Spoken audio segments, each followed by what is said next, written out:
Hello students, कैसे हो। मैं हूं मौलिक जलावाड़िया। आप सभी का फिर से वेलकम करता हूं केमिस्ट्री सरजीत चैनल में। तो आज का जो अपना टॉपिक है वो है डिफाइन मास एंड वेट।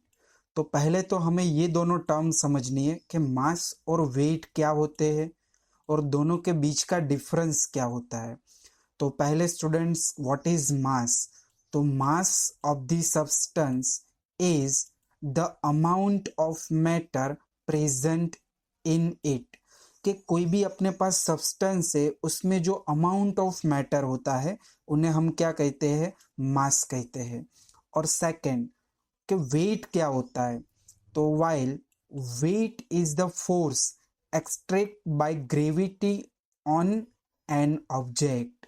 तो वेट क्या होता है कि ग्रेविटी के साथ जो मास होता है उसे हमें कहते हैं वेट्स। चलो ये दोनों के बीच का डिफरेंस हम क्लियर करें कि मास और वेट के बीच का डिफरेंस क्या होता है। तो इनके लिए मैं एक एग्जांपल से आपको समझाता हूँ। यहाँ पे समझिए आप कि ये एक अपना अर्थ है। क्लियर, यहाँ पे मैंने लिख दिया अर्थ का ई। और ये कोई दूसरा अपना प्लेनेट है, यहाँ पे लिख दिया पी। अभी बच्चों, यहाँ पे हम कोई एक सब्सटेंस लेते हैं, ये कोई एक अपना सब्सटेंस है। सेम सब्सटेंस यहाँ पे भी मैंने लिया हुआ है। ये दोनों का जो मास होता है वो दोनों का होता है एम।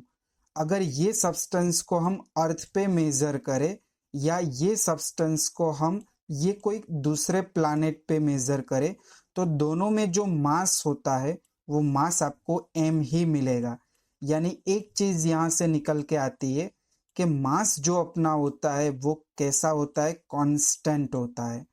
मास आप चाहे कहीं पे भी ले जाओ सब्सटेंस को, मास ऑलवेज कैसा होगा, कांस्टेंट होगा। चलो और एक चीज समझते हैं कि ये वेट क्या होता है। तो बच्चों वेट क्या होता है, तो weight is depend on the gravitational force. तो मान लो ये अर्थ है, वहां पे जो ग्रेविटेशनल फोर्स है वो ग्रेविटेशनल फोर्स मान लो 2x यूनिट है। कोई भी x इक्वल्स टू कोई भी एक वैल्यू। और यहाँ पे जो ग्रेविटेशनल फोर्स है वो मान लो x है, यूनिट x यूनिट। तो यहाँ पे हम समझ सकते हैं कि अर्थ पे अगर यही सब्सटेंस का हम वेट मेजर करें तो यहाँ पे वेट जो होगा वो वेट 2 टाइम्स मिलेगा आपको मोर। क्योंकि यहाँ पे इसका ग्रेविटी कितना है, ट्वाइस है कंपेयर टू दिस प्लैनेट। इसीलिए जो वेट है वो ग्रेविटेशनल फोर्स पे डिपेंडेंट होता है। तो ये चीज आपको समझ में आनी चाहिए क्लियरली। अभी देखो सेकंड पॉइंट कि the mass of substance is constant. मैंने आपको यहाँ पे समझाया कि जो भी सब्सटेंस होता है उनका मास ऑलवेज कैसा होता है, कांस्टेंट। चाहे कहीं पे भी लेके उसको आप मेजरमेंट कर लो। वेर एज इट्स वेट में बी वारी। वारी यानी क्या होगा, डिफरेंट हो सकता है। वारी का मीनिंग होता है different. Vary from one place to another due to the change in gravity. तो मैंने आपको समझाया कि अगर ग्रेविटी में कोई चेंजेस होगा, ग्रेविटेशनल फोर्स चेंज होगा, तो सब्सटेंस का वेट भी क्या होगा, वारी यानी चेंज होगा। तो वारी का मीनिंग होगा चेंज।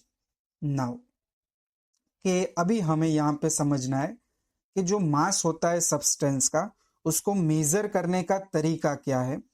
तो यहाँ पे दिया है the mass of substance can be determined very accurately in the laboratory by using analytical balance. जो एनालिटिकल बैलेंस होता है उनकी मदद से हम, ये एनालिटिकल बैलेंस का एक फिगर है, इनकी मदद से हम कोई भी सब्सटेंस का एक्यूरेटली मास डिटरमाइन कर सकते हैं। ये ओनली इंफॉर्मेशन के लिए आपको दिया है, इनको ड्रॉ नहीं करना है। Now SI unit of mass, this is very important point. SI unit of mass is nothing but kilogram. कि SI यूनिट जो है मास का वो अपना क्या होता है, किलोग्राम होता है। तो ये एक पॉइंट समझना, SI यूनिट किलोग्राम है। इट्स फ्रिक्शन यानी इसके छोटे यूनिट्स में हम ग्राम भी यूज कर सकते हैं in the laboratory due to smaller amount of chemical use in chemical reaction. Chemical reaction में हम जो भी मास होते हैं वो स्मॉल यूनिट्स में ही यूज करते हैं, क्योंकि आफ्टर द रिएक्शन उसे हमें डिस्कार्ड ही करना है, इसीलिए वहां पे जो मेजरमेंट में यूज होता है वो स्मॉल यूनिट्स या वहां पे ग्राम में यूज होता है। चलो नेक्स्ट, तो नेक्स्ट अपने पास यहाँ पे आता है वॉल्यूम, कि वॉल्यूम के बारे में आपको समझना है।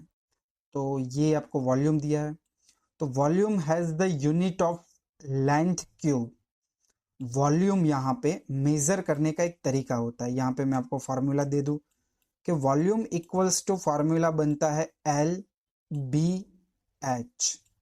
मान लो लेंथ एम मीटर में है, ब्रीथ भी मीटर में है, हाइट भी मीटर में है, यानी मीटर इंटू मीटर क्या हो जाएगा, मीटर क्यूब। तो इसीलिए यहाँ पे दिखाया है जो SI unit. So in the SI system volume has unit of metre cube. तो वॉल्यूम का जो यूनिट होता है वो अपन क्या लेते हैं, मीटर क्यूब में लेते हैं। फिर but again in the chemistry laboratories smaller volume are used, hence volume often denoted in centimetre cube, decimetre cube unit also. कि लैबोरेटरी में जो वॉल्यूम्स होता है वो स्मॉलर यूनिट्स में यूज करने के लिए हम क्या यूज करते हैं, डेसीमीटर और सेंटीमीटर क्यूब यूज करते हैं। फिर ये दो रिलेशन, क्या common unit litre which is not SI unit is use for measurement of volume of liquid. जो लीटर है वो SI यूनिट नहीं है, बट हम उसको डेली पर्पज में यूज करते हैं मेजर करने के लिए वॉल्यूम। फिर बच्चों आता है अपना सेकेंड पॉइंट कि the mass of this substance is the amount of matter. ये ऊपर वाला ही पॉइंट है, रिपीटेड है, सॉरी। तो ये था अपना यूनिट ऑफ वॉल्यूम। फिर हमें देखना है एक इम्पॉर्टेंट टॉपिक जो है डेंसिटी। कि डेंसिटी क्या है, डेंसिटी का यूनिट कैसे डिराइव करते हैं। तो बच्चों पहले तो डेंसिटी का डेफिनेशन क्या है। तो डेफिनेशन यहाँ पे मैंने दिया है कि density of a substance is it's amount of mass per unit volume. यानी इनका मीनिंग ये होगा कि डेंसिटी वो मास पर यूनिट वॉल्यूम, यानी डेंसिटी इक्वल्स टू क्या होता है, मास बाय वॉल्यूम। तो यहाँ से फॉर्मूला से ही आप इसको डिफाइन कर सकते हो कि density of the substance is it's amount of mass per unit volume. So density का D इक्वल्स टू मास का M और वॉल्यूम का V। तो ये हमने यहाँ पे क्या लिख दिया, उनका एक फॉर्मूला लिखा है, D equals to M by V। So the SI unit of density can be obtained as follow। तो देखो SI यूनिट ऑफ डेंसिटी हमें यहाँ पे ऑब्टेन करना है, तो हमने क्या फॉर्मूला बनाया, SI unit of mass upon SI unit of volume. We know that SI unit of mass kilogram and SI unit of volume metre cube. So unit of density become kilogram per metre cube और kilogram into metre -3। Now the small unit we use density. तो density के small units कौन से बन सकते हैं, तो kilogram की जगह पे आप मास किन में ले लो।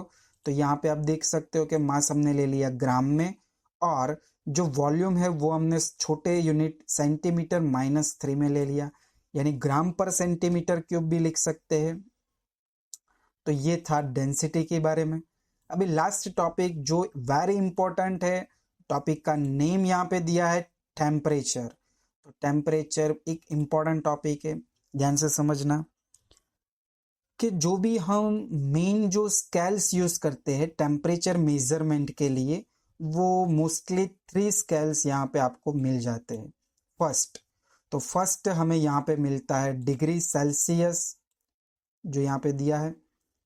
सेकेंड डिग्री फ़ारेनहाइट, और third kelvin. Here kelvin is the SI unit of temperature. Kelvin temperature का SI यूनिट है। ये आपको पता होना चाहिए, हमने आगे टेबल में भी पढ़ा है। Now the thermometer based on this scale are show in the figure. तो ये फिगर में आपको यहाँ पे थर्मोमीटर 3 अलग अलग स्केल में दिखाए हुए हैं। एक दिया है आपको केल्विन में, देख सकते हो, सेकंड सेल्सियस में, थर्ड फ़ारेनहीट में।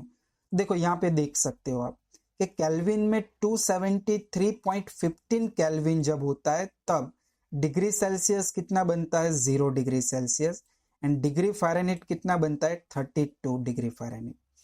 इसका कन्वर्जन एक मोस्ट इंपॉर्टेंट पार्ट है एमसीक्यूज के लिए, तो इनको अभी समझ लेते हैं। तो देखो कि generally the thermometer with Celsius scale are calibrated from 0 degree to 100 degree Celsius, where these two temperature are the freezing point and the boiling point of water respectively.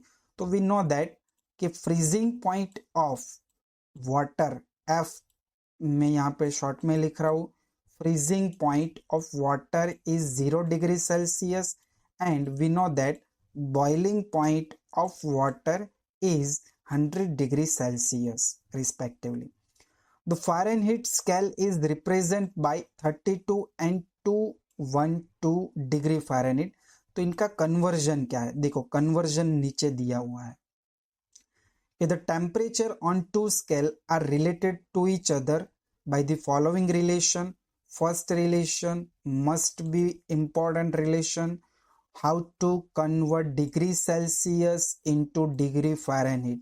तो इनके लिए ये आपको एक फार्मूला याद करनी होगी। फार्मूला समझते हैं तो बच्चों फार्मूला क्या है, degree Fahrenheit equals to 9/5 constant value है इनटू डिग्री सेल्सियस प्लस 32। तो फिर से एक बार, degree Fahrenheit equals to 9/5 degree Celsius plus 32। तो इनको याद करना है, लिख के याद कर लेना इनको। सेकेंड कि how to convert degree Celsius into Kelvin. तो this formula also be important formula for the numericals और एज वेल एज एमसीक्यूज।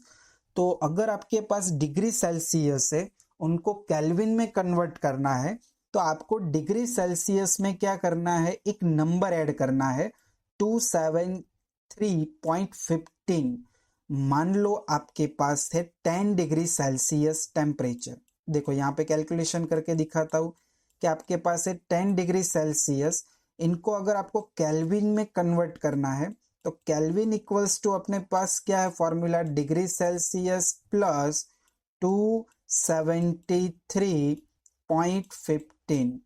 यानी आपको क्या करना है, अभी ये जो डिग्री सेल्सियस है उनका एडिशन करना है ये कांस्टेंट वैल्यू के साथ। तो आंसर क्या बनेगा, 373.15 यूनिट इसका हो जाएगा केल्विन। तो ये एक relation must be important reaction. तो बस ये था टेम्परेचर के लिए। और last point, the temperature below 0 degree Celsius that is negative values are possible in Celsius scale but in Kelvin scale negative temperature is not possible। तो अगर negative हम यहाँ पे टेम्परेचर लेंगे तो वो अपना केल्विन में पॉसिबल नहीं होता है, डिग्री सेल्सियस में पॉसिबल होता है। तो इनके जो नोट्स है वो मैंने डिस्क्रिप्शन में आपको दिए हैं, तो वहाँ पे जाके आप डाउनलोड कर सकते हो। Thank you for watching.